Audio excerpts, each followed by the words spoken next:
আসসালামু আলাইকুম দর্শক।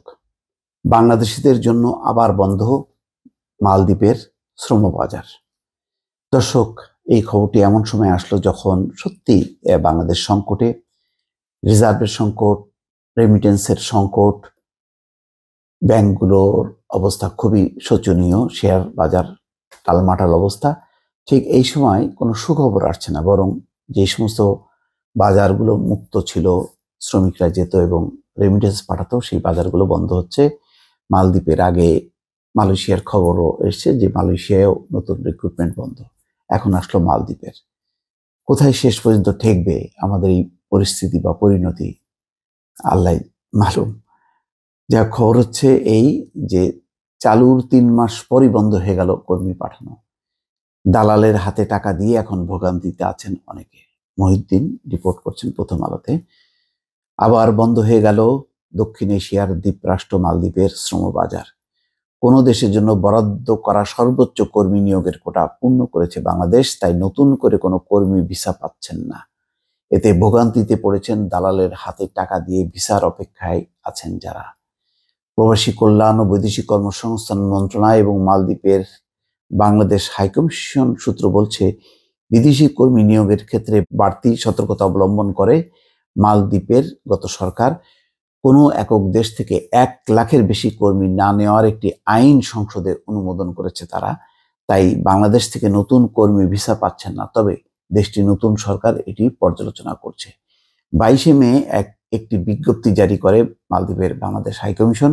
এতে বলা হয়, মালদ্বীপ সরকার বাংলাদেশি কর্মীদের জন্য ভিসা প্রদান বন্ধ করে দিয়ে রেখেছে, তবে কোটা বাড়ানো ও ভিসা চালু করতে হাইকমিশন চেষ্টা করছে। সবাইকে সতর্ক করে বলা হয়, অনুমোদিত নিয়োগকর্তার বাইরে দেশটিতে কাজ করার সুযোগ নেই। এই আইন ভঙ্গ করার কারণে বেশ কিছু অদক্ষ কর্মীকে দেশে ফেরত পাঠানো হয়েছে। বেকারত্ব দূর করতে পরিচিত একজনের মাধ্যমে মালদ্বীপ যেতে চান চট্টগ্রামের মনির হোসেন। গত মার্চে তাকে ভিসা দেওয়ার কথা ছিল, এখনো পাননি। তিনি বলেন, 2,60,000 টাকা দিয়েছেন, ভিসা হলে আরো 2 লাখ টাকা দেওয়ার কথা। মালদ্বীপ আদৌ ভিসা দেবে কিনা তা বুঝতে পারছেন না। 1 লাখ টাকা ঋণ করেছেন প্রতি মাসে, যার সুদ দিতে হচ্ছে। মালদ্বীপের মোট জনসংখ্যার প্রায় 5 লাখ। মালদ্বীপের জনসংখ্যা, দেশটির অর্থনীতির অন্যতম প্রধান চালিকা শক্তি হচ্ছে পর্যটন খাত। প্রতি বছর গড়ে 2 লাখের বেশি পর্যটক দেশটিতে বেড়াতে যান, তাই হোটেল, রিসোর্ট, রেস্তোরাঁ সহ পর্যটন খাতে বিদেশি কর্মীদের চাহিদা রয়েছে। বর্তমানে দেশটিতে 2 লাখের কাছাকাছি বিদেশি কর্মী আছে। এর মধ্যে বাংলাদেশের কর্মী সবচেয়ে বেশি। বাংলাদেশের বৈধ কর্মী আছে 1 লাখ। এর বাইরে আরো অন্তত 30,000 অনিয়মিত কর্মী থাকতে পারে। দর্শক, এই হচ্ছে পরিস্থিতি। এখন কি হবে যে কোটার, মালদ্বীপের হাইকমিশনের শ্রম বিভাগের সচিব বলছেন, কোটার আইনি বাধ্যবাধকতা আছে, তাই এপ্রিল থেকে নতুন ভিসা দিচ্ছে না দেশটি। তবে সরকারের সঙ্গে আলোচনা চলছে, তারা নতুন কর্মী নেওয়ার বিষয়ে ইতিবাচক। কোটা বাড়লে আবারও নতুন কর্মী দেশটিতে যেতে পারবেন। সবই হচ্ছে এখন ভবিষ্যতের কথা, কিন্তু এখনকার কথা হচ্ছে যে নতুন কোনো কর্মী বাংলাদেশ থেকে যেতে পারবে না।